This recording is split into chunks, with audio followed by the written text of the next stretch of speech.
അതിരിക്കട്ടെ, എനിക്കൊരു സംശയം. ചോദിച്ചോളൂ. എത്രയോ പ്രാവശ്യം നിന്നെ ഞാൻ വിളിച്ചിരിക്കുന്നു എന്റെ കൂടെ ഓടാൻ വരാൻ. നീ വന്നിട്ടില്ല. ഇന്നെന്താ ആരോഗ്യത്തെ കുറിച്ച് പുതിയൊരു ബോധോദയം? അത് ഇന്നത്തെ ഈ പ്രത്യേക സാഹചര്യത്തിൽ വംശനാശം സംഭവിക്കാതിരിക്കാൻ ഇങ്ങനെ കുറച്ച് എക്സർസൈസ് ഒക്കെ ചെയ്ത് ആരോഗ്യം ഉണ്ടാക്കുന്നത് നല്ലതാ. ഓ, അത് ശരി. നമ്മുടെ കരാട്ടെ വന്നത് പ്രമാണിച്ചു. രമ, നമ്മുടെ കരാട്ടെ നിൽക്കുന്നു. ഒന്ന് പരിചയപ്പെടാനിരിക്കുകയായിരുന്നു. ഞങ്ങളും. അതെ, I am Prem. I am Shivan. I am Kumaran, black belt Kumaran. കൈക്കെന്ത് പറ്റി? അവന്റെ സ്പെഷ്യാലിറ്റിയാ. ഓ, പിന്നെ ഒരു കാര്യം, ഞാൻ മര്യാദക്കാരൻ. മറിച്ചാണെങ്കിൽ മഹാപേശക. ഓർമ്മയിരിക്കട്ടെ.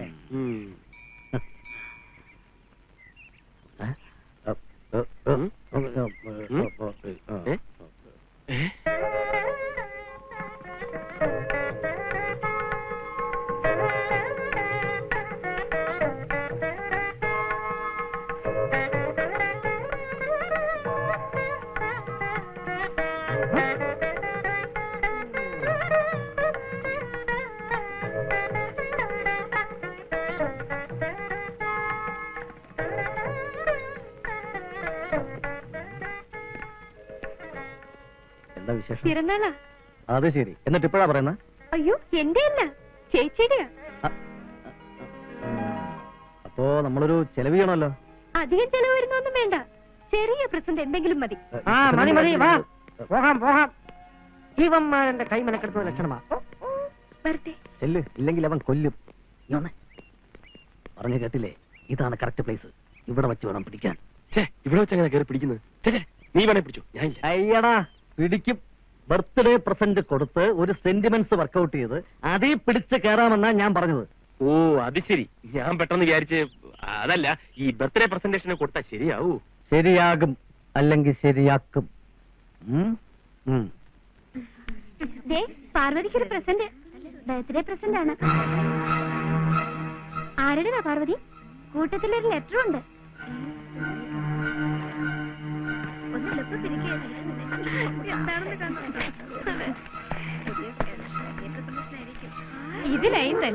ഇത് പിറന്നാൾ സമ്മാനമല്ല, പ്രേമ സമ്മാനമാണ്. എന്റെ പർവ്വത നന്ദിനിക്കണിയാൻ തിങ്കൾക്കല ചൂടാത്ത ശിവൻ കൊടുത്തയക്കുന്നു. അയ്യേ, ഇതൊരുമാതിരി ആധുനിക കവിത പോലുണ്ടല്ലോ. പ്രേമലേഖനാവുമ്പോ ഒരു 4-5 പേജെങ്കിലും വേണ്ടേ? ഏതായാലും നല്ല ചേർച്ച ശിവനും പാർവതിയും. അയാൾക്ക് എവിടെ ഉണ്ട്? അവിടെ നിൽക്കുന്നു. വേണ്ടായിരുന്നു, ആകെ കുളമാവുന്നാ തോന്നുന്നത്. എന്ത് കുളമാവാൻ? നീ ധൈര്യമായിട്ടിരിക്കെ. എന്റെ അഭിപ്രായത്തിൽ ഒരു 2 വരി കവിത കൂടെ വേണമായിരുന്നു. എങ്കിൽ അസലായനെ. നോക്കി,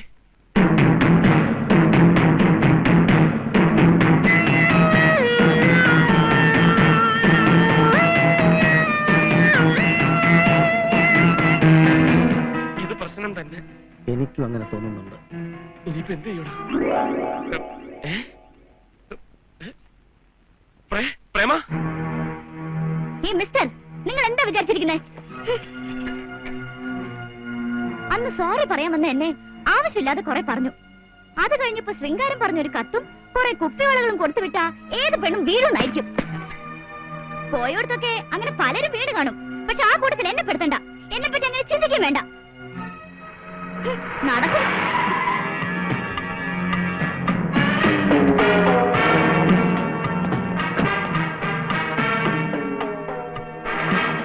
എന്താ പ്രശ്നം? ഇയാൾക്ക് പാർവതിയോട് പ്രേമാണെന്ന്. മാനം മര്യാദയ്ക്ക് കഴിയുന്ന പെൺപിള്ളേരെ വഴിപഴപ്പിക്കാൻ നോക്കിയാലുണ്ടല്ലോ. താൻ എന്തോ ചെയ്യും? മൂക്കി കയറ്റി കളയോ? ഒന്ന് പോടോ. എന്താ എന്റെ കാര്യത്തിൽ മറ്റുള്ളവർ ഇടപെടണ്ട. അടങ്ങി ഒതുങ്ങി കഴിയാതെ ആളാവാൻ നോക്കിയാലുണ്ടല്ലോ, ജീവനോടെ ഉണ്ടാവില്ല. എടോ പന്ന തിരുമേനി, തന്റെ ഈ വിരട്ടലൊക്കെ ഇവിടുത്തെ പാവങ്ങളോട് മതി. തന്നെക്കാൾ വമ്പന്മാരെ കണ്ടിട്ടുള്ളവനാ ഞാൻ. എന്തായി കാണിക്കുന്നേ? ഇവിടെ വെച്ചാണ് നമ്മുടെ നിലമേലൊക്കെ നോക്കണ്ടേ. വാ, വന്നേ. വെറുതെ ജഗബൊക്കെ ഉണ്ടാക്കട്ടെ. വന്നാട്ടെ. ഞാനാ പറയുന്നേ, പഞ്ചായത്ത് പ്രസിഡന്റ് പറയുന്നത്. വന്നേ.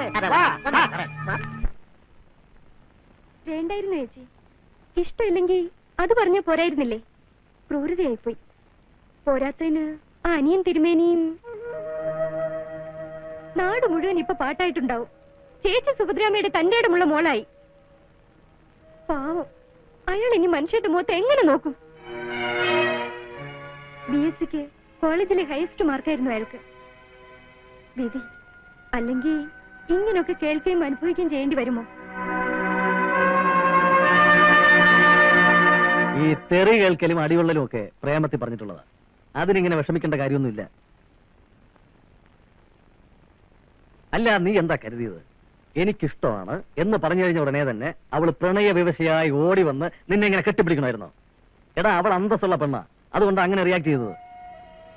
വേണ്ട, ഇനി ഇവിടെ നിന്നാൽ ശരിയാവില്ല. ആകെ നാറി. ഞാൻ എന്തായാലും ട്രാൻസ്ഫറിന് എഴുതി കൊടുക്കാൻ പോവാ. മാധവമേനോൻ സാറിന് തിരുവനന്തപുരത്ത് ഇത്രയൊക്കെ പിടിപാടുണ്ടായിട്ടും തനിക്ക് ഇവിടെ കിട്ടിയുള്ളൂ ഫസ്റ്റ് അപ്പോയിന്റ്മെന്റ്. സാറിനറിയാലോ അച്ഛൻ അങ്ങനെ റെക്കമെൻഡേഷൻ ഒന്നും പോകാത്ത ആളാണെന്ന്. പിന്നെ അച്ഛൻ ഒരുപാട് കാലം ഇരുന്ന കസേരയിലെ ഇപ്പൊ സാർ ഇരിക്കുന്നത്. അറിയാം, എനിക്കറിയാം. ഇപ്പോഴും പറയാറുണ്ട് ഇവിടുത്തെ പഴയ ഓരോ കാര്യങ്ങള്. ആദ്യമായിട്ട് ഏതോ തിരുമേനിയുടെ ഇല്ലത്ത് കണക്ഷൻ കൊടുത്തതും വീട് മുഴുവൻ വെളിച്ചം കണ്ട് ഇല്ലം കത്തിയെന്ന് ധരിച്ച് നാട്ടുകാർ മുഴുവൻ ഓടിക്കൂടിയതും അങ്ങനെ ഒരുപാട്. പാസ്സായി വന്നപ്പോൾ ആദ്യമേ അച്ഛൻ പറഞ്ഞു ഇവിടെ വേണം തുടങ്ങാനെന്ന്. എനിക്ക് ഓർമ്മയില്ലെങ്കിലും ഞാൻ ജനിച്ചത് ഇവിടെയാണല്ലോ. പുതിയ ജയ് വന്നിട്ടുണ്ട്. അതിന് ഞാനിപ്പോ എന്തോ തിരക്കി. എന്നെയോ? എന്തിന്? എവിടെ? കുറുപ്പ സാറിന്റെ മുറിയിലുണ്ട്, അങ്ങോട്ടും എല്ലാം പറഞ്ഞു.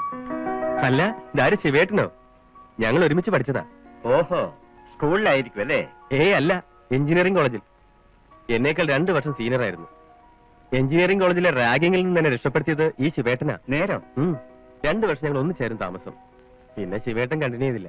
ഉഴപ്പിക്കാണും, അതാ. അല്ല, അച്ഛൻ മരിച്ചു, അതുകൊണ്ടാ. അപ്പോ ഞാൻ സെക്ഷനിലേക്ക് ചെല്ലട്ടെ സാർ? വരൂ ശിവേട്ട, നമുക്ക് ഒരുപാട് സംസാരിക്കാനുണ്ട്. അച്ഛൻ മരിച്ച് അധികം കഴിയുന്നതിന് മുമ്പ് തന്നെ അവന്റെ അമ്മയും മരിച്ചു. ഉണ്ടായിരുന്ന കിടപ്പാടം പോലും വിറ്റ് അനുജത്തിമാർ 2 അവൻ തന്നെ കെട്ടിച്ചയച്ചു. കയ്യില് മെച്ചമൊന്നുമില്ലെന്ന് നന്നായിട്ട് അറിയാവുന്നത് കൊണ്ടായിരിക്കും അനുജത്തിമാര് പോലും പിന്നെ തിരിഞ്ഞു നോക്കാറിയില്ല. വിധിയായിരിക്കാം, അല്ലെങ്കിൽ ഇന്ന് ചാർജ് എടുത്ത എഞ്ചിനീയർക്ക് പകരം ശിവനായിരുന്നേനെ.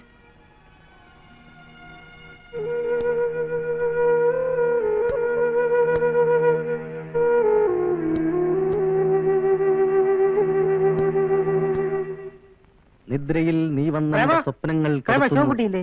എന്തിനാ? വീട്ടിലെ കറണ്ട് പോയി. പവർ കട്ടായിരിക്കും. അല്ല, ഫ്യൂസ് പോയതാ. എത്ര പ്രാവശ്യം കെട്ടിയിട്ടിനും പിന്നെയും അടിച്ചു പോകുന്നു. ശിവൻകുട്ടി ഒന്ന് നോക്കിയാലേ. ഞാനില്ല കുമാര, ഓഫീസിൽ ഒരു കംപ്ലൈന്റ് എഴുതിയിട്ടാ മതി, അവരാരെങ്കിലും അയക്കും. അപ്പോഴും നിങ്ങൾ തന്നെയല്ലേ നോക്കേണ്ടത്. നാളെ മുതലല്ല. ഇയാള് പിന്നെ അവിടെ പോകുന്നു. അറിഞ്ഞില്ലായിരുന്നോ? അദ്ദേഹം ഇവിടുന്ന് ട്രാൻസ്ഫർ വാങ്ങി പോവുക. ഭ്രാന്തെന്നല്ലാതെ എന്ത് പറയാനാ? പ്ലീസ് ശിവൻകുട്ടി, ബുദ്ധിമുട്ടിക്കുകയാണെന്ന് വിചാരിക്കരുത്. ആ പാർവതിക്കുള്ള പരീക്ഷയാ, അതുകൊണ്ടാ. പരീക്ഷ ആയാലും കൊള്ളാം, ടെസ്റ്റ് പേപ്പർ ആയാലും കൊള്ളാം. ഞാനില്ല എന്ന് പറഞ്ഞാലില്ല. കുമാരൻ പൊയ്ക്കോളൂ. എന്താ വന്നില്ലേ? അയാൾ ഇവിടെ ഒന്ന് പോകുവാണത്രേ. വേറെ ലൈൻമാൻ വരുമെന്ന്. വേറെ ലൈൻമാനോ? എനിക്ക് പരീക്ഷയാണെന്ന് പറഞ്ഞില്ലേ? ഓഹോ, പറഞ്ഞു. പരീക്ഷ ആയാലും കൊള്ളാം, ടെസ്റ്റ് പേപ്പർ ആയാലും കൊള്ളാം, അയാൾക്ക് വരാൻ മനസ്സില്ലെന്ന്. കുമാരേട്ടൻ വന്നേ.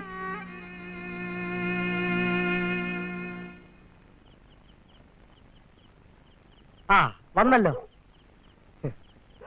മെയിൻ സ്വിച്ച് എവിടെയാണ്? അവിടെയാ, വരൂ. ചേച്ചി വന്നു. കഴിഞ്ഞതാ? ശരിയാവോ? ഇപ്പൊ ശരിയാവും. ഞാനൊരു 5-6 തവണ കെട്ടിയതാ. കെട്ടിയിടും അടിച്ചു പോവും, കെട്ടിയിടും അടിച്ചു പോവും. എന്നാ പിന്നെ കെട്ടിയിടാതെ നോക്കിവിടായിരുന്നു. അയ്യോ, അത് ശരിയാ. കുമാരൻ ഒരു കാര്യം ചെയ്യും, ആ സ്വിച്ച് എല്ലാം ഓഫ് ചെയ്തേ. ഞാൻ ഓഫ് ചെയ്യും. സൂക്ഷിച്ചു പോ, തട്ടി വിടല്ലേ. ഒരു ബ്ലേഡ് വേണം. ഒരു ബ്ലൈഡ് വേണം. ബ്ലൈഡ്. ടോർച്ചടി.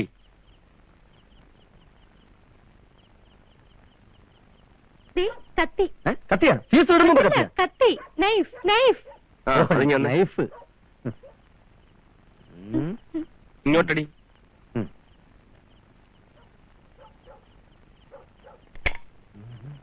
കുമാര, എല്ലാ സ്വിച്ചുകളും ഓഫ് ചെയ്താ? ഓഫ് ചെയ്തോ? ഇനി ഓരോ റൂമിലെ സ്വിച്ച് ഇട്. വേഗം ഇട്ടേ.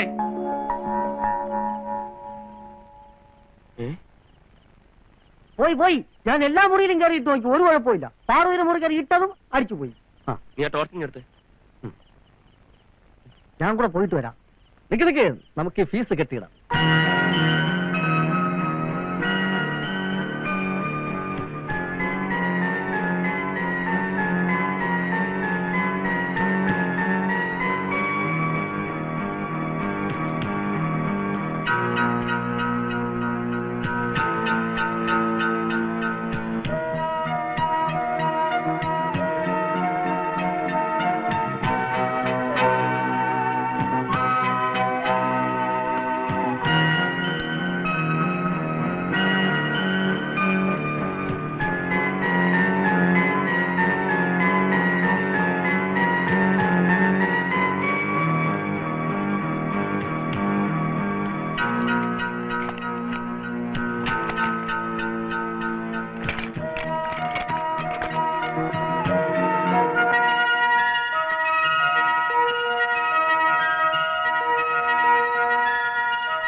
പ്രേമൻ, ഇനി ആ ഫ്യൂസ് കുത്തിക്കൊള്ളു.